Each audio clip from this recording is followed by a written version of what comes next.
सुरार्चितलिङ्गं निर्मलभाषितशोभितलिङ्गं जन्माज दुःखविनाशकलिङ्गं तत्प्रणमामि सदा शिवलिङ्गम्।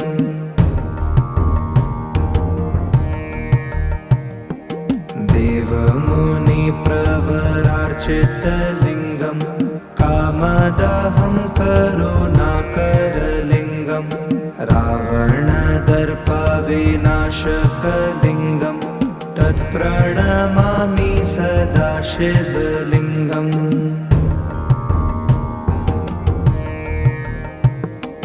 सर्वसुगन्धसुलेपितलिङ्गं बुद्धिविवर्धनकारणलिङ्गं सिद्धासुरासुरवन्धितलिङ्गं तत्प्रणमामि सदा शिवलिङ्गम्।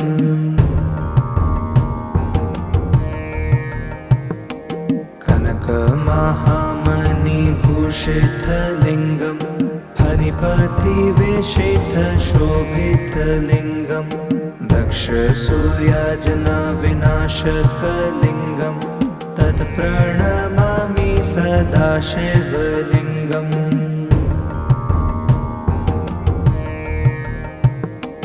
कुङ्कुमचन्दनलेपितलिङ्गं पङ्कजहारसुशोभितलिङ्गं सञ्चितपापविनाशकलिङ्गं तत्प्रणमामि सदा शिवलिङ्गम्।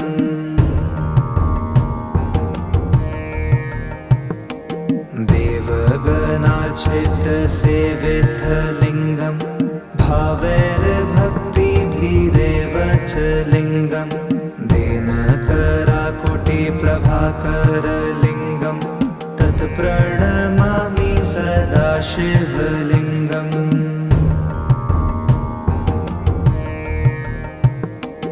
अष्टदलोपरिवेष्टितलिङ्गं सर्वसमुद्भवकारणलिङ्गं अष्टदरिद्रविनाशकलिङ्गं तत्प्रणमामि सदा शिवलिङ्गम्।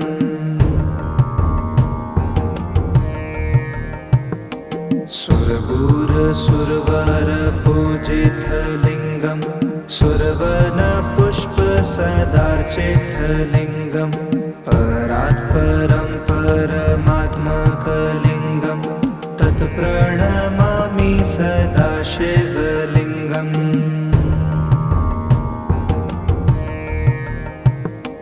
ब्रह्ममुरारिसुरार्चितलिङ्गं निर्मलभाषितशोभितलिङ्गं जन्माज दुःखविनाशकलिङ्गं तत्प्रणमामि सदा शिवलिङ्गम्।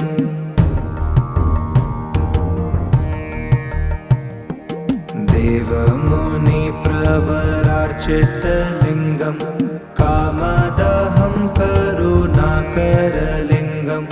रावणदर्पविनाशकलिङ्गं तत्प्रणमामि सदा शिवलिङ्गम्।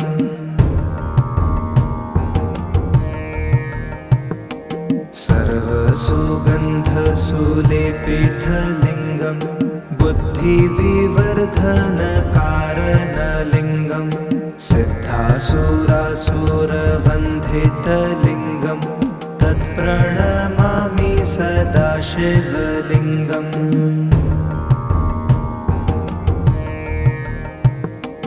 कनकमहामणिभूषितलिङ्गं फणिपतिवेशितशोभितलिङ्गं दक्षसूर्याजनविनाशकलिङ्गं तत्प्रणमामि सदा शिवलिङ्गम्।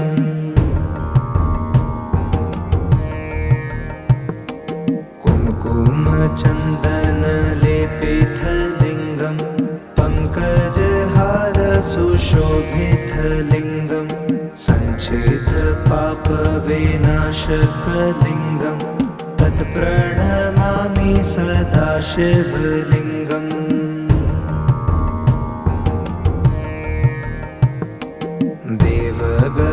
गगनार्चितसेवितलिङ्गं भावैर्भक्तिभिरेव च लिङ्गं दिनकराकुटिप्रभाकरलिङ्गं तत् प्रणमामि सदा शिवलिङ्गम्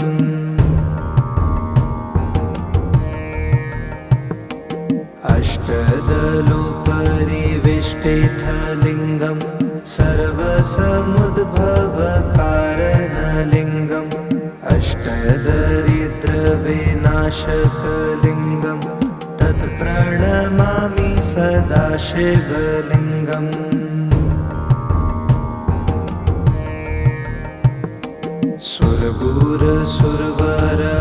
सुरगुरुसुरवरपूजितलिङ्गं सुरवनपुष्पसदार्चितलिङ्गं परात्परं परमात्मकलिङ्गं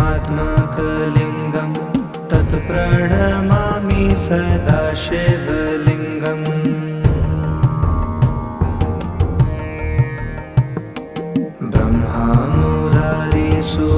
ब्रह्मामुरारिसुरार्चितलिङ्गं निर्मलभाषितशोभितलिङ्गं जन्माजदुःखविनाशकलिङ्गं तत् प्रणमामि सदा शिवलिङ्गम्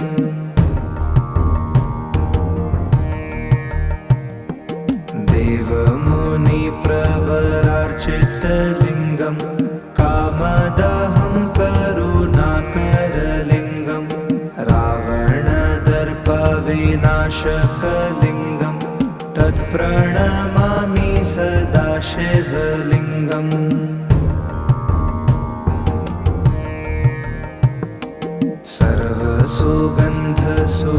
सर्वसुगन्धसुलेपितलिङ्गं बुद्धिविवर्धनकारणलिङ्गं सिद्धासुरासुरवन्दितलिङ्गं तत् प्रणमामि सदा शिवलिङ्गम्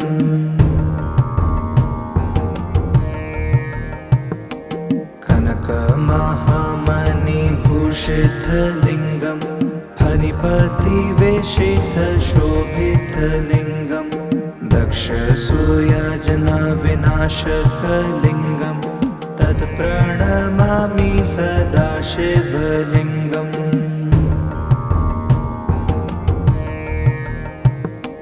कुङ्कुमचन्दनलेपितलिङ्गं पङ्कजहारसुशोभितलिङ्गं सञ्चितपापविनाशकलिङ्गं तत् प्रणमामि सदा शिवलिङ्गम्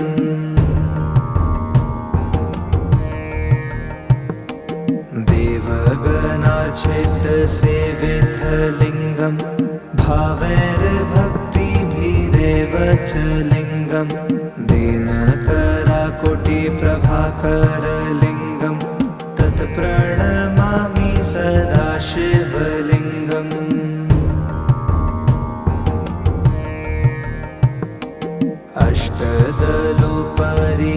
अष्टदलोपरिवेष्टितलिङ्गं सर्वसमुद्भवकारणलिङ्गम् अष्टदरिद्रविनाशकलिङ्गं तत् प्रणमामि सदा शिवलिङ्गम्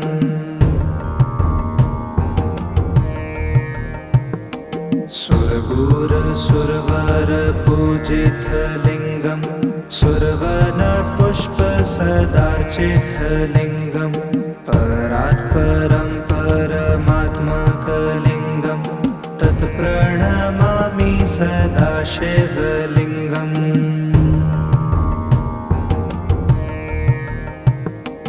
ब्रह्मामुरारिसुरार्चितलिङ्गं निर्मलभाषितशोभितलिङ्गं जन्माजदुःखविनाशकलिङ्गं तत् प्रणमामि सदा शिवलिङ्गम्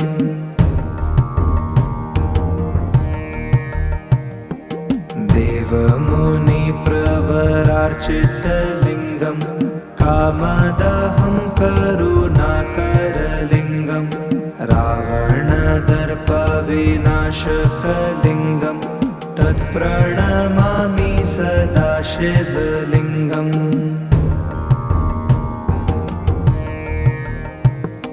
सर्वसुगन्धसुलेपितलिङ्गं बुद्धिविवर्धनकारणलिङ्गं सिद्धासुरासुरवन्धितलिङ्गं तत्प्रणमामि सदा शिवलिङ्गम्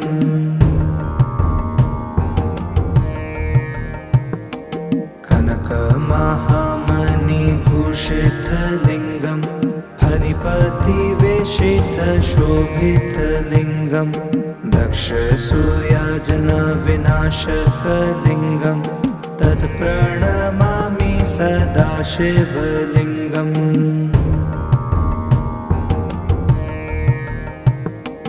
कुङ्कुमचन्दनलेपितलिङ्गं पङ्कजहारसुशोभितलिङ्गं सञ्चितपापविनाशकलिङ्गं तत्प्रणमामि सदा शिवलिङ्गम्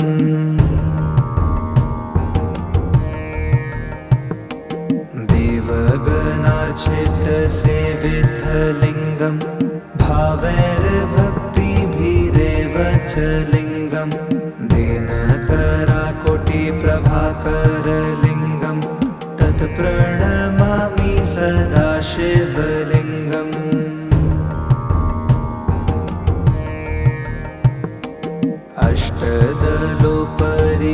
अष्टदलोपरिवेष्टितलिङ्गं सर्वसमुद्भवकारणलिङ्गं अष्टदरिद्रविनाशकलिङ्गं तत्प्रणमामि सदा शिवलिङ्गम्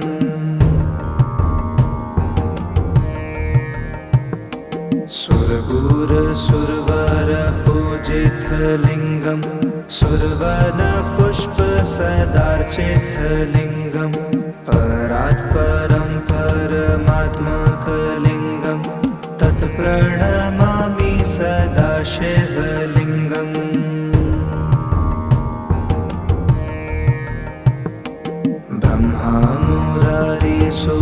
ब्रह्मामुरारिसुरार्चितलिङ्गं निर्मलभाषितशोभितलिङ्गं जन्माजदुःखविनाशकलिङ्गं तत्प्रणमामि सदा शिवलिङ्गम्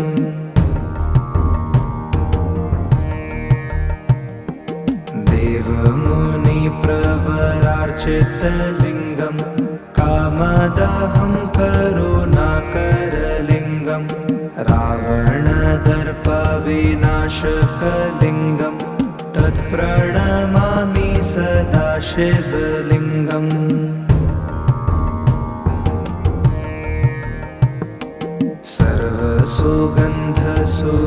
सर्वसुगन्धसुलेपितलिङ्गं बुद्धिविवर्धनकारणलिङ्गं सिद्धासुरासुरवन्धितलिङ्गं तत्प्रणमामि सदा शिवलिङ्गम्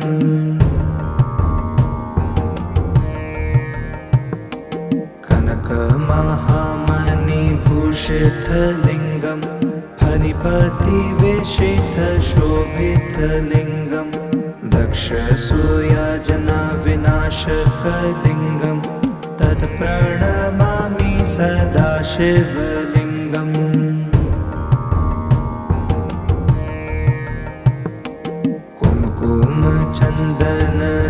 कुङ्कुमचन्दनलेपितलिङ्गं पङ्कजहारसुशोभितलिङ्गं सञ्चितपापविनाशकलिङ्गं तत्प्रणमामि सदा शिवलिङ्गम्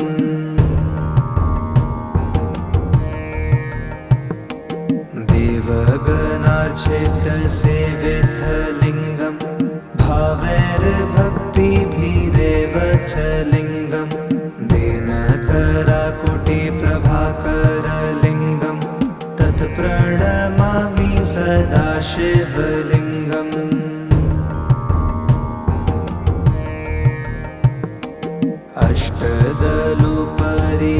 अष्टदलोपरिवेष्टितलिङ्गं सर्वसमुद्भवकारणलिङ्गं अष्टदरिद्रविनाशकलिङ्गं तत्प्रणमामि सदाशिवलिङ्गम्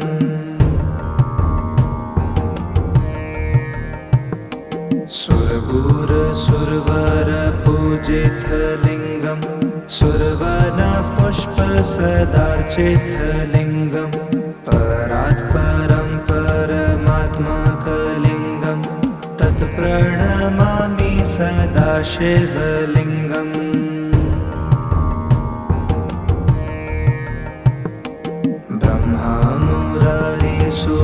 ब्रह्ममुरारिसुरार्चितलिङ्गम् निर्मलभाषितशोभितलिङ्गम् जन्माज दुःखविनाशकलिङ्गम् तत्प्रणमामि सदाशिवलिङ्गम्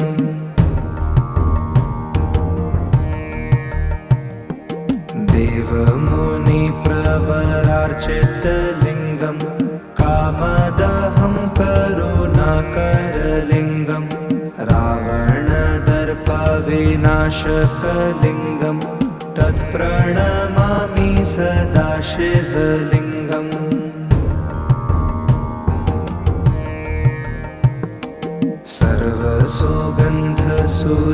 सर्वसुगन्धसुलेपितलिङ्गम् बुद्धिविवर्धनकारणलिङ्गम् सिद्धासुरासुरवन्धितलिङ्गम् तत्प्रणमामि सदाशिवलिङ्गम्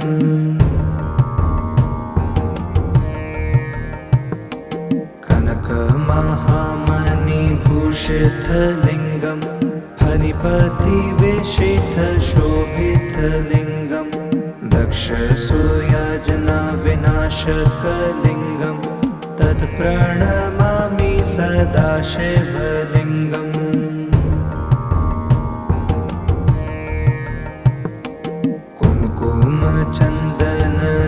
कुङ्कुमचन्दनलेपितलिङ्गम् पङ्कजहारसुशोभितलिङ्गम् सञ्चितपापविनाशकलिङ्गम् तत्प्रणमामि सदाशिवलिङ्गम्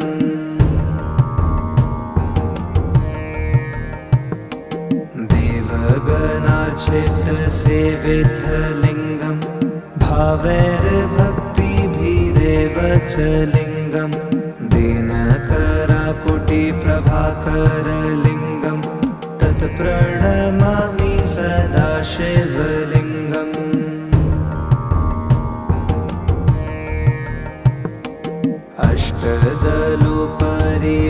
अष्टदलोपरिवेष्टितलिङ्गम् सर्वसमुद्भवकारणलिङ्गम् अष्टदरिद्रविनाशकलिङ्गम् तत्प्रणमामि सदाशिवलिङ्गम्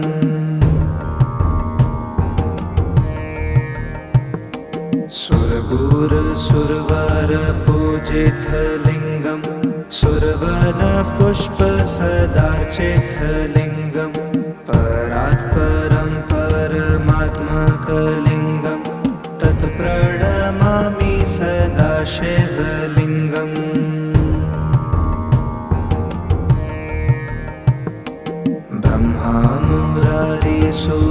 ब्रह्ममुरारिसुरार्चितलिङ्गम् निर्मलभाषितशोभितलिङ्गम् जन्माज दुःखविनाशकलिङ्गम् तत्प्रणमामि सदाशिवलिङ्गम्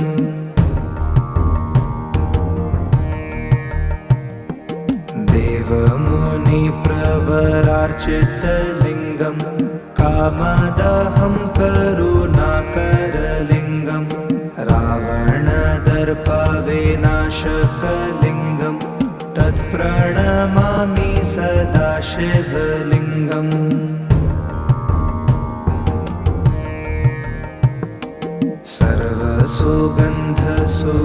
सर्वसुगन्धसुलेपितलिङ्गम् बुद्धिविवर्धनकारणलिङ्गम् सिद्धासुरासुरवन्धितलिङ्गम् तत्प्रणमामि सदाशिवलिङ्गम्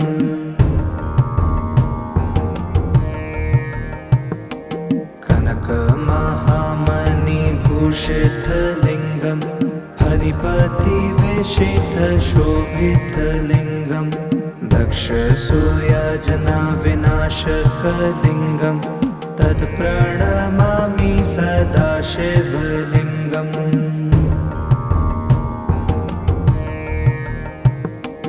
कुङ्कुमचन्दनलेपितलिङ्गं पङ्कजहार सुशोभितलिङ्गं सञ्चितपापविनाशकलिङ्गं तत्प्रणमामि सदा शिवलिङ्गम्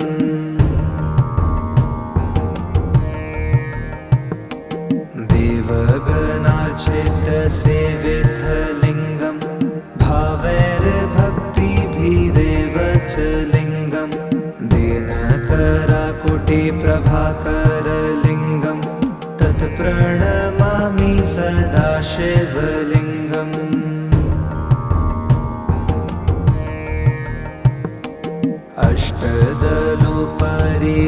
अष्टदलोपरिवेष्टितलिङ्गं सर्वसमुद्भवकारणलिङ्गम् अष्टदरिद्रविनाशकलिङ्गं तत्प्रणमामि सदा शिवलिङ्गम्